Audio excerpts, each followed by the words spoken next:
ಸ್ನೇಹಿತರೆ ನಮಸ್ಕಾರ. ರೈತ ದೇಶದ ಬೆನ್ನೆಲುಬು. ಅನ್ನದಾತನ ಋಣ ನಾವೆಂದಿಗೂ ತೀರಿಸಲು ಸಾಧ್ಯವಿಲ್ಲ. ರೈತ ಕರ್ಮಯೋಗಿ ಅಂತೆ. ಹಸಿದ ಹೊಟ್ಟೆಯ ಅನ್ನದಾತ ನಿಸ್ವಾರ್ಥ ಸೇವೆಯ ಹೃದಯವಂತ ಅನ್ನುವ ಮಾತು 100ಕ್ಕೆ 100ರಷ್ಟು ಸತ್ಯ. ಇಂದು ನಾವು ಹೇಳಲು ಹೊರಟಿರುವುದು ಓರ್ವ ಸೆಲೆಬ್ರಿಟಿ ರೈತನ ಕತೆ. ಹೆಸರೂ ಇದೆ, ಜನಬೆಂಬಲವೂ ಇದೆ. ಎಲ್ಲದಕ್ಕಿಂತಲೂ ಹೆಚ್ಚಾಗಿ ಆತ ಒಬ್ಬ ಸ್ವಾಭಿಮಾನಿ ರೈತ. ಈಗಾಗಲೇ ನಾವು ಯಾರ ಬಗ್ಗೆ ಮಾತಾಡ್ತಾ ಇದ್ದೀವಿ ಅಂತ ನಿಮಗೆ ಗೊತ್ತಾಗಿರ್ಬೋದು. ಅವರೇ ಹಳ್ಳಿಕಾರ್ ಒಡೆಯ, ಮಣ್ಣಿನ ಮಗ ವರ್ತೂರ್ ಸಂತೋಷ್. ಒರಿಜಿನಲ್ ರೈತರು ನಾವು. ಯಾವನ್ಕೋ ಫೇಮಸ್ ಮಾಡ್ಬೇಕು, ನಾವು ಫೇಮಸ್ ಆಗ್ಬೇಕಂತ ಬಂದಿಲ್ಲಣ್ಣ. ನಮ್ಮನೆ ದುಡ್ಡು ಖರ್ಚು ಮಾಡಿ ನಾವು ಸಾಕ್ತಾ ಇರೋದು. ಇವತ್ತು ಯಾವ ಸಂಸ್ಥೆನೂ ಕೊಡ್ತಾ ಇಲ್ಲ, ಏನು ಕೊಡ್ತಾ ಇಲ್ಲ. ನಮ್ಮನೆ ದುಡ್ಡು ಖರ್ಚು ಮಾಡಿ ಮಾಡ್ತಾ ಇದ್ದೀರಿ. ಇವತ್ತು ರೈತನಂದ್ರೆ ಅರ್ಧೋಗಿರೋ ಬಟ್ಟೆ ಹಾಕ್ಬೇಕು, ಸಿಗಳೋಗಿರೋ ಪಂಚೆ ಉಟ್ಕೊಬೇಕು ಅನ್ನೋದು ಏನೂ ಇಲ್ಲ. ಇದೇ ಅದು. ಕೆಲವ್ರು ನನ್ನ ಅಂತಾರೆ, ನೀನ್ ಯಾವ ರೈತ ಅಂತಾರೆ. ಬೋಳಿ ಮಕ್ಕಳ ಬಂದ್ ನಾನು ನೋಡ್ರ ನಮ್ಮನೆ ಹತ್ರ, ನಾನು ರೈತನ ಅಲ್ಲ ಅಂದ್ಬಿಟ್ಟು.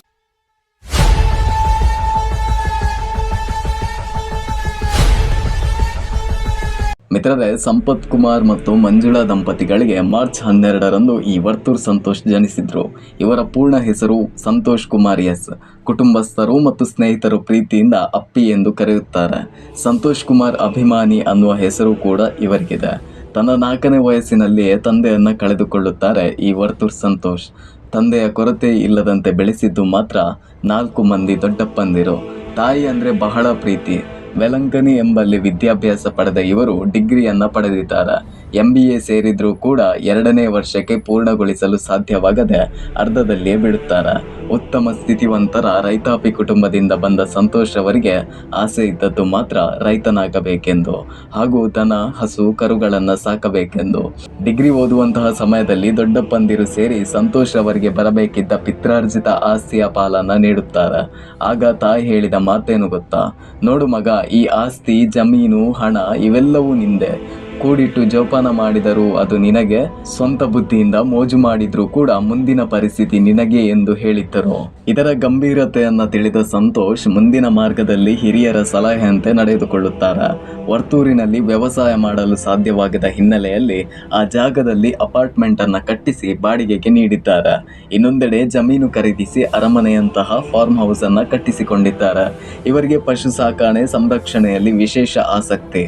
ಹಳ್ಳಿಕಾರ್ ತಳಿಯ ದನವನ್ನು ಸಂರಕ್ಷಿಸಿ ಸಾಕುತ್ತಿದ್ದಾರೆ. ಹಳ್ಳಿಕಾರ್ ರೇಸ್ನಲ್ಲಿ ಕೂಡ ಪ್ರತಿ ವರ್ಷ ಭಾಗವಹಿಸುತ್ತಿದ್ದಾರೆ.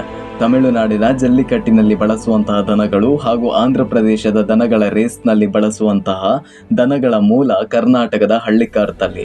ಇದಕ್ಕೆ ಹೆಚ್ಚಿನ ಮನ್ನಣೆ ಸಿಗಬೇಕೆಂದು ಹೋರಾಡುತ್ತಿದ್ದಾರೆ ಈ ಸಂತೋಷ್. ಈ ಹಳ್ಳಿಕಾರ್ ತಳಿಯು ವಿನಾಶದ ಅಂಚಿನಲ್ಲಿದೆ. ಈ ದನ ಕರುಗಳು ನಮ್ಮ ಸಂಸ್ಕೃತಿ, ನಮ್ಮ ಹೆಮ್ಮೆ. ದನ ಕರುಗಳು ನನ್ನ ಬಳಿ ಸೋಕಿದ್ರೆ ಸಾಕು, ಪಾಸಿಟಿವ್ ಎನರ್ಜಿ ಬರುತ್ತದೆ ಅಂತಾರೆ ಈ ಹಳ್ಳಿಕಾರ್ ಒಡೆಯ ವರ್ತೂರ್ ಸಂತೋಷ್. ಸದ್ಯ ಅಖಿಲ ಭಾರತ ಹಳ್ಳಿಕಾರ್ ತಳಿಯ ಸಂರಕ್ಷಣಾ ಸಂಸ್ಥೆಯ ಚೇರ್ಮನ್ ಆಗಿದ್ದಾರೆ. ತಮ್ಮ ರೈತಾಪಿ ಕುಟುಂಬ ಮತ್ತು ಜನರ ಪರವಾಗಿ ಕನ್ನಡದ ಬಿಗ್ ಬಾಸ್ಗೆ ಎಂಟ್ರಿ ಕೊಟ್ಟಿದ್ದರು ಈ ವರ್ತೂರ್ ಸಂತೋಷ್. ಅದಾದ ಬಳಿಕ ವರ್ತೂರ್ ಅವರಿಗೆ ಹಲವಾರು ಸಂಕಷ್ಟಗಳು ಎದುರಾಗಿದ್ದವು. ಮಿತ್ರರೇ, ಇವರ ಬಗ್ಗೆ ಹಲವಾರು ಕಾಂಟ್ರವರ್ಸಿಗಳು ಕೂಡ ನಡೆಯುತ್ತಾ ಇತ್ತು. ರೈತ ಅಂದ್ರೆ ಮಣ್ಣಿನಲ್ಲಿ ಕೆಲಸ ಮಾಡಿಕೊಂಡು ಹರಿದ ಬಟ್ಟೆಯಿಂದ ಮೈ ಕೈಯಲ್ಲಿ ಧೂಳು ಮಣ್ಣು ಇರುತ್ತದೆ ಎಂಬ ಕಲ್ಪನೆ ಹಲವರದ್ದು. ಆದರೆ ಈ ವರ್ತೂರ್ ಸಂತೋಷ್ ಕತ್ತಲ್ಲಿ ಭಾರಿ ಪ್ರಮಾಣದ ಚೈನ್ ಹಾಗೂ ಕೈ ತುಂಬ ಹಣವಿದ್ದವರು. ರೈತ ಅಂದ್ರೆ ಮಣ್ಣಿನಲ್ಲಿ ದುಡಿಯೋದಿಕ್ಕೂ ಸೈ, ಶೋಕಿ ಮಾಡೋದಿಕ್ಕೂ ಸೈ ಎಂದು ಹೇಳಿ ಸೋಷಿಯಲ್ ಮೀಡಿಯಾದಲ್ಲಿ ಸಿಕ್ಕಾಪಟ್ಟೆ ವೈರಲ್ ಆದಂಥವರು.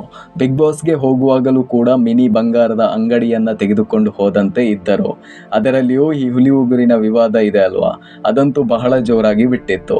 ಅದರಲ್ಲಿ ತನ್ನ ಸಹಸ್ಪರ್ಧಿಗಳ ಜೊತೆಗೆ ಇದು ನಿಜವಾದ ಹುಲಿ ಉಗುರು ಎಂದು ಹೇಳಿದ್ದರು ವರ್ತೂರ್ ಸಂತೋಷ್. ಮಿತ್ರರ, 21ನೇ ಅಕ್ಟೋಬರ್ನಲ್ಲಿ ಇವರನ್ನು ಬಂಧಿಸಿದ್ದರು. ಇವರಿಗೆ ಬೇಲ್ ಸಿಗೋದೇ ಇಲ್ಲ ಎಂಬ ಊಹಾಪೋಹಗಳು ಹರಿದಾಡುತ್ತಿದ್ದರೂ ಕೂಡ ವರ್ತೂರ್ಗೆ ಕೋರ್ಟ್ ಜಾಮೀನನ್ನು ನೀಡಿತ್ತು. ನಂತರ ಮತ್ತೆ ಮರಳಿ ಬಿಗ್ ಬಾಸ್ಗೆ ಎಂಟ್ರಿ ಕೊಟ್ಟಿದ್ರು ಈ ವರ್ತೂರ್ ಸಂತೋಷ್. ಫಸ್ಟ್ ಇನ್ನಿಂಗ್ಸ್ನಲ್ಲಿ ಬಹಳ ಚೆನ್ನಾಗಿ ಆಡ್ತಿದ್ದ ವರ್ತೂರ್ ಸೆಕೆಂಡ್ ಇನ್ನಿಂಗ್ಸ್ಗೆ ಬಹಳ ಕುಸಿದು ಬಿಟ್ಟಿದ್ದರು. ಶನಿವಾರದ ಪಂಚಾಯತ್ ಕಟ್ಟೆನಲ್ಲಿ ನಾಮಿನೇಷನ್ನಿಂದ ಸೇಫ್ ಆಗಿದ್ದೀರಾ ಎಂದು ಸುದೀಪ್ ಹೇಳಿದಾಗ ವರ್ತೂರ್ ಸಂತೋಷ್, ಇಲ್ಲ, ನನಗೆ ಇಲ್ಲಿ ಇರೋದಕ್ಕೆ ಇಷ್ಟ ಇಲ್ಲ. ಹೊರಗಡೆ ನಡೆದ ಘಟನೆಯಿಂದಾಗಿ ನನಗೆ ಬಹಳ ಮಾನಸಿಕವಾಗಿ ಖಿನ್ನತೆಯಾಗುತ್ತಿದೆ. ನಾನು ಹೊರಗಡೆ ಹೋಗುತ್ತೇನೆ. ನನ್ನ ತಾಯಿ ಒಬ್ಬರೇ ಕಷ್ಟಪಡ್ತಾ ಇದ್ದಾರೆ ಎಂದು ದುಃಖ ತಪ್ತರಾಗಿ ನುಡಿದಾಗ ಮಾತ್ರ ಎಲ್ಲರೂ ಶಾಕ್ ಆಗುತ್ತಾರೆ. ಬರೋಬ್ಬರಿ 34,15,472 ವೋಟ್ನಿಂದ ವರ್ತೂರ್ ಸೇಫ್ ಆಗಿರುತ್ತಾರೆ. ಇದನ್ನು ಹೇಳಿದಾಗ ಇಡೀ ಮನೆಯೇ ಅಚ್ಚರಿ ಪಡುತ್ತದೆ. ನಂತರ ಸುದೀಪ್ ಸರ್ ಅವರು ಎಷ್ಟೇ ಸಮಾಧಾನ ಮಾಡಿದರೂ ಕೂಡ ಕೇಳೋದಿಲ್ಲ ವರ್ತೂರ್. ಮಾರನೇ ದಿನ ವರ್ತೂರ್ ಸಂತೋಷ್ ತಾಯಿ ಬಂದು ಸಮಾಧಾನ ಮಾಡಿ, ಗೆದ್ದು ಬಾ, ನಿನ್ನ ಗೆಲುವಿಗೆ ಲಕ್ಷಾಂತರ ಜನ ಕಾಯ್ತಾ ಇದ್ದಾರೆ ಎಂದು ಹೇಳಿದ ನಂತರ ವರ್ತೂರ್ ಮತ್ತೆ ಬಿಗ್ ಬಾಸ್ನಲ್ಲಿ ಉಳಿಯುತ್ತಾರೆ. ಮಿತ್ರರೇ, ಇದಾಗಿತ್ತು ಸಂತೋಷ್ ರವರ ಅಲ್ಪ ಮಟ್ಟಿನ ಕಥೆ. ವಿಡಿಯೋ ಇಷ್ಟ ಆಗಿದ್ರೆ ಲೈಕ್ ಮಾಡಿ. ಧನ್ಯವಾದಗಳು.